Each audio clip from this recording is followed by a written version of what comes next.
Though often thought of as synonymous with the Mafia, M.u.r.d.e.r. Incorporated was a separate group. The Mafia was actually a centuries-old underground Sicilian movement that coalesced in America, under the leadership and vision of Charles Lucky Luciano, into an organized crime collective unlike any before.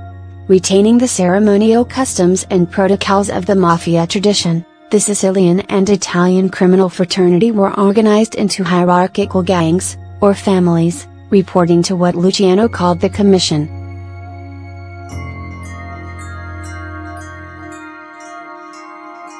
A criminal board of directors, the Commission consisted of the heads of the 5 New York families, as well as families from Philadelphia, Detroit, Chicago, and other major cities at various times. M.u.r.d.e.r. Incorporated, as the name suggests, was even more businesslike. Freed from concerns about ethnicity, tradition, or honor, they were focused on making money and accruing power. They were mostly hoods with other lines of illicit work, but given a salary as a retainer to carry out executions when ordered, and rewarded with extra pay upon completion of their task. This floating group, of anywhere from 8 to 20 men at a given time, was the gang of killers the press dubbed M.u.r.d.e.r. Incorporated.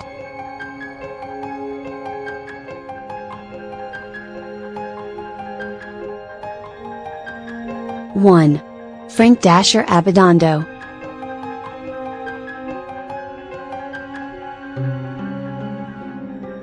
A violent man, even by M.u.r.d.e.r. Incorporated standards, Abbondando was a suave and psychopathic killer and sexual predator.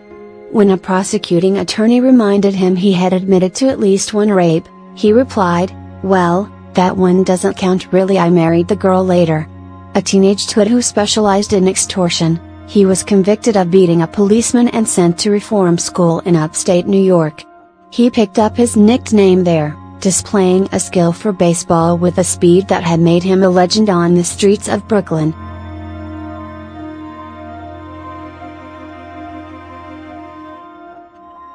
The story went that, after his gun jammed in an altercation with a neighborhood rival, he took off, running around the block with his intended victim now chasing him. Abbondando was so fast he lapped the block, came up behind his pursuer, and shot him in the back of the head. His preferred method of execution, though, was the ice pick, because it don't make too much noise.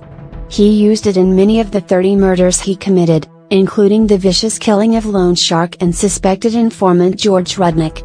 Abbondando and his crew stabbed Rudnick 63 times with an ice pick and meat cleaver, strangled him, and crushed his skull. Abbondando was convicted of the murder and executed at Sing Sing in 1942.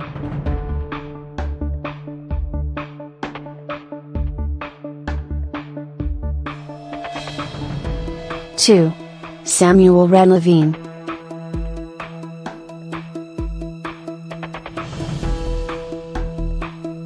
Levine was a trusted triggerman even before the formation of the Commission, participating in the murders of both of the primary bosses during the Castellamarese War, Joe the Boss Masseria and Salvatore Maranzano. The elimination of Masseria put Lucky Luciano in charge of one of the warring factions and allowed him to broker a peace treaty with Maranzano, whom he later had killed in order to eliminate his final obstacle to organizing an equitable commission. Levine's connection to Luciano, who used him as the head of his Jewish hit squad, a prototype of M.u.r.d.e.r. Incorporated, allowed him a smooth transition to the later enforcement unit. An observant Jew who refused to do business of any kind, including killing, on the Sabbath, Levine was also one of the few M.u.r.d.e.r. Incorporated gunmen to avoid arrest or a violent death.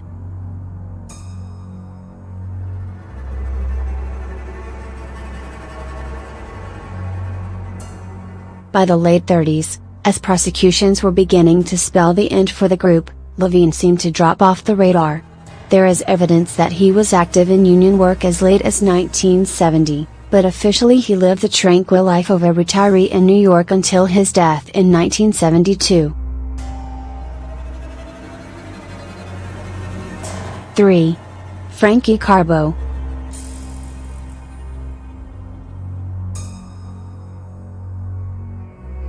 Frankie Carbo was one of the few gangsters to make the transition from a member of M.u.r.d.e.r. Incorporated to a made man in a New York family. By the time the heyday of the organization was winding down, Carbo had been charged with 5 murders, but never convicted. Born Paolo Giovanni Carbo in the fertile gangster spawning ground of New York's Lower East Side, he did his first stretch in reform school at the age of 11, before graduating from a street gang member to security and muscle for East Coast bootleggers.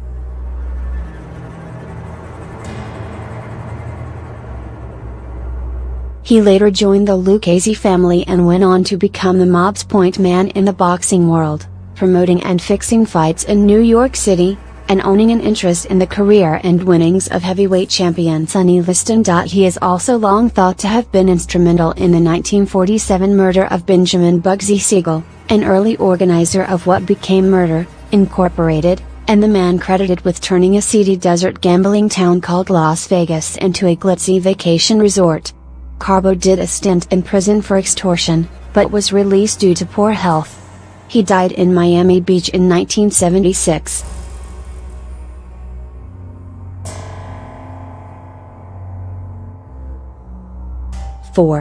Vito Chickenhead Guarino.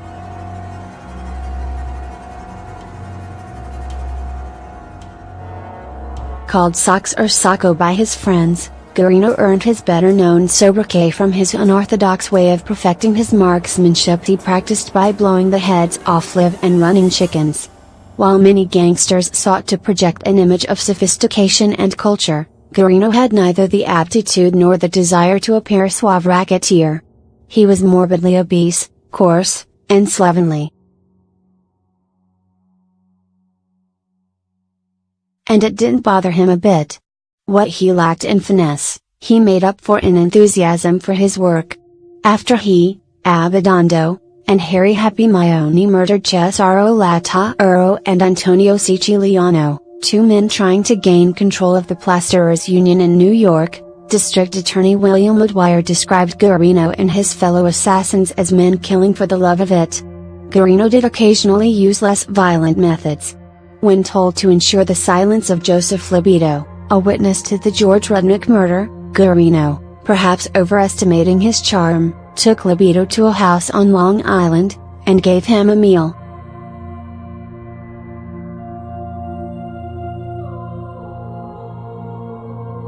Libido, unnerved and convinced he was going to be killed, took the first opportunity to flee the house. He was arrested a few days later and taken to the Queens County Jail. Guarino then contacted a corrupt deputy he knew. Walking into the cell of a shaking Libido, Guarino calmly asked him if he was going to be a stand-up guy. Libido replied positively and Guarino told him to ask the deputy for anything he needed. Libido asked for, and received, a few bucks for cigarettes, socks, and underwear. A few evenings later, Guarino showed up again and offered to take him for a late-night ride in the fresh air. Libido, once again thinking he was being set up for a kill, began arguing that he really didn't want to go and Guarino left when the conversation became heated.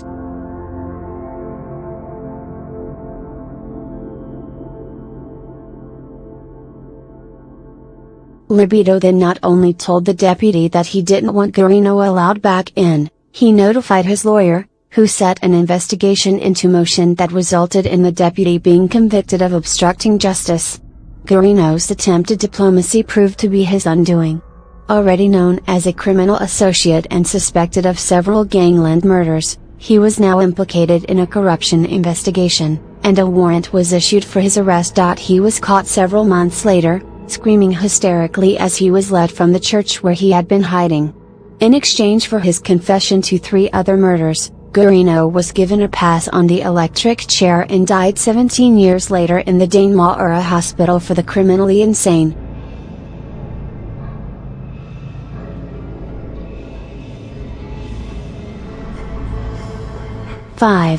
Oscar the Poet Freeman.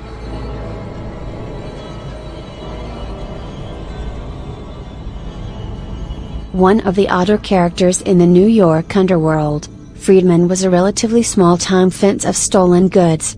Skinny, long-haired, perpetually disheveled, and a lover of classical poetry, Oscar ran the disposal department of the M.u.r.d.e.r, Incorporated motor pool. a member of the theft and loan sharking gang led by company man Abe "Kid" Twist. Friedman convinced Rels and his bosses that he had a secret, foolproof method for disposing of the cars used in their assignments. The method was said to involve acid, a blowtorch, and his genius for reverse alchemy.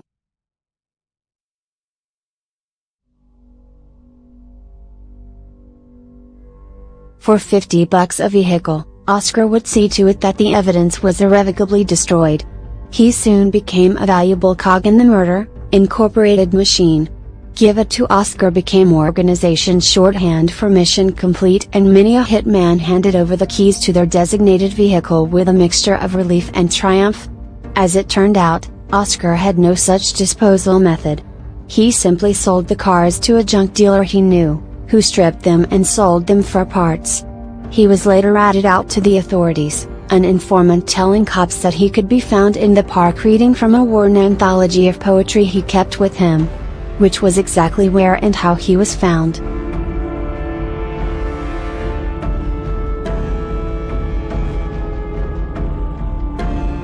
Friedman later turned informant himself, eventually revealing the junkyard where parts from several vehicles used in M.u.r.d.e.r crimes could be found. The prosecutor who interviewed him later said he was the only man that ever outsmarted the gang. Friedman later insisted that not only was the book of poetry planted on him, but that he was illiterate. He probably did so in an effort to thwart revenge. After his release from prison, he was never heard from again.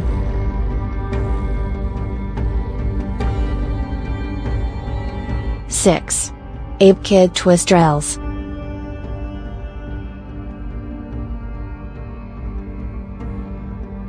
So, if M.u.r.d.e.r was such an efficient operation, how did it crumble? Some have argued that, lacking the Cosa Nostra's dedication to family honor and tradition of omerta, silence, it was only a matter of time before someone turned rat to save their own skin. One of the organization's most feared gunmen was Abe "Kid" Twist, a diminutive but violent sociopath. Nicknamed after a New York gang leader from an earlier era, Mac "Kid" Twist Swifac, Abe was a paid killer who enjoyed his work. He was an ice pick virtuoso, supposedly able to wield the instrument so adroitly he could make it appear, by stabbing his victim in the ear, as if they had died as the result of a brain hemorrhage. In 1940, Rels had become the target of a criminal investigation. Implicated in several killings and facing probable execution, he became a government witness, and the most famous stool pigeon in organized crime up to that point. Every man on this list who went to the electric chair did so as a result of Rels's testimony.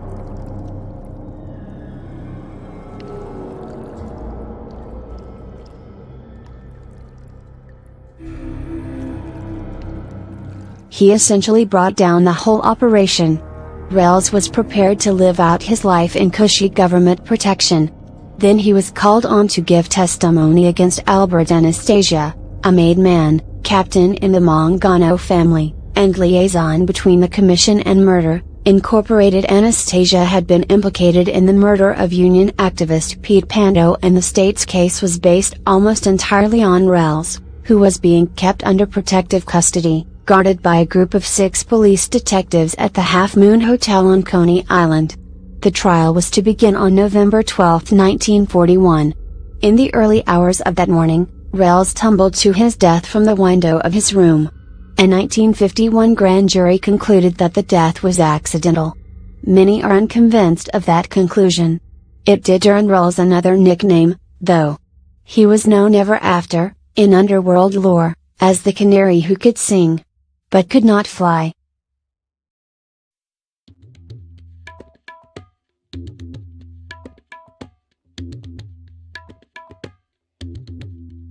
#7. Harry Pittsburgh Phil Strauss.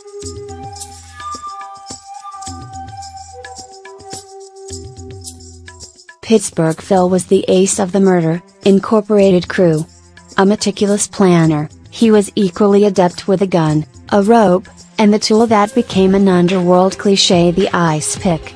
He refused to carry a weapon in case he was stopped by the police. But he would study his victim and the proposed murder site to figure out the best method of execution. He is considered the group's most prolific killer, with over 100 hits to his credit. He was eventually convicted of the particularly violent 1939 slaying of Irving Puggy Feinstein.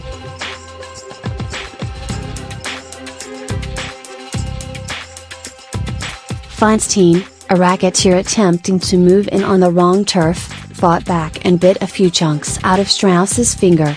Angered, Strauss and his associates tied Feinstein in a position that put pressure on his arms and legs, causing him to struggle and slowly strangle himself to death.